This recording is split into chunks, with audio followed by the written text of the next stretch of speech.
Quanto ao dízimo, a congregação é categórica em dizer que o dízimo é coisa do Velho Testamento e da lei, e que o cristão não deve mais observá-lo. Mais uma vez podemos ver a falta de conhecimento da Bíblia entre os glórias. Jesus disse: errais não conhecendo as Escrituras. Podemos ver que o dízimo era praticado pelos homens temente a Deus antes mesmo da lei, como está escrito em Gênesis capítulo 14, versículo 20. Mesmo com a lei instituída por Moisés, esta prática continuou. Muito bem, então continuemos comentando o vídeo do nosso querido irmão Queiroz.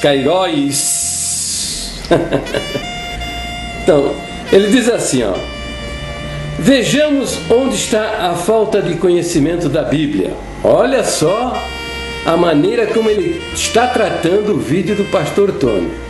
Ele diz assim: antes da lei, Abrão praticava poligamia e chegou a oferecer seu filho em sacrifício.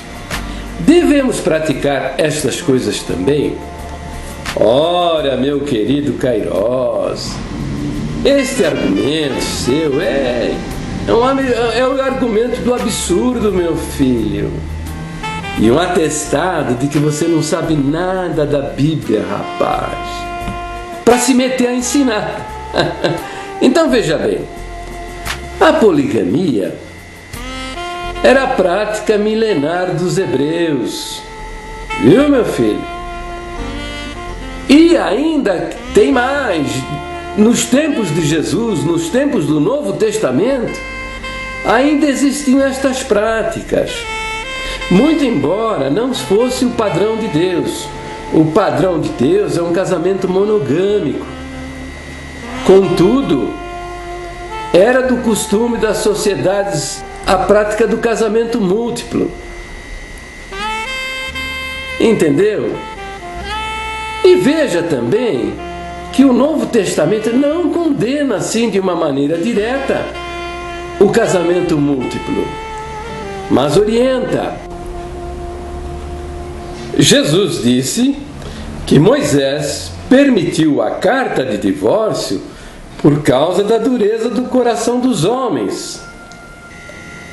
Mas Deus criou o homem para a mulher e a mulher para o homem, criou um casal monogâmico. Foi isso que Jesus ensinou. Paulo diz que cada homem tem a sua própria mulher, cada mulher tem o seu próprio marido. Então veja, a igreja primitiva também, ela se viu na contingência, na situação de receber pessoas com casamentos poligâmicos.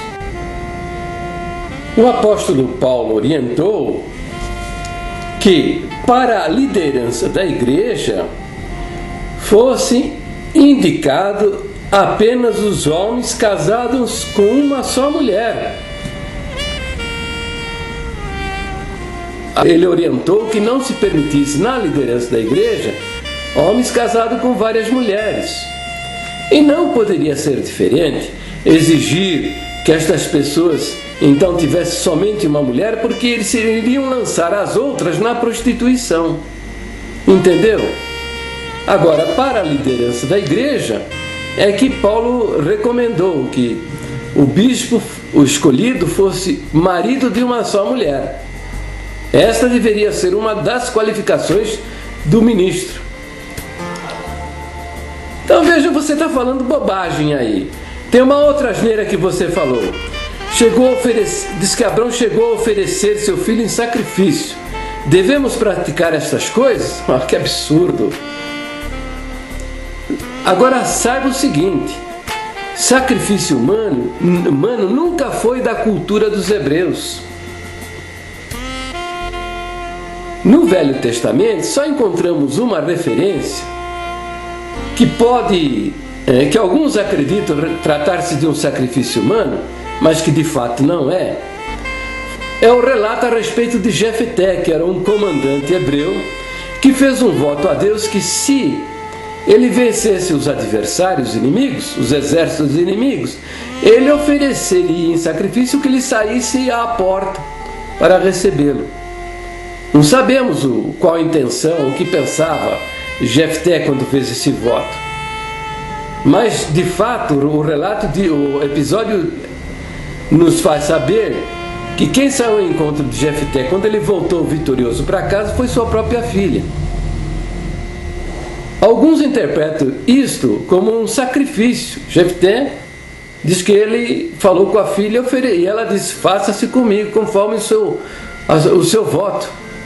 E alguns interpretam que ele sacrificou a filha com sacrifício de sangue. Mas alguns versos adiante, nós lemos que ela pediu 2 meses de tempo para orar no monte com as suas amigas, chorar a sua virgindade. Então entendemos que ele obrigou sua filha a permanecer solteira, que é um sacrifício incruento, sacrifício sem sangue. Agora, o episódio de Abraão é peculiar e é um simbolismo, um tipo do sacrifício de Jesus Cristo na cruz do Calvário.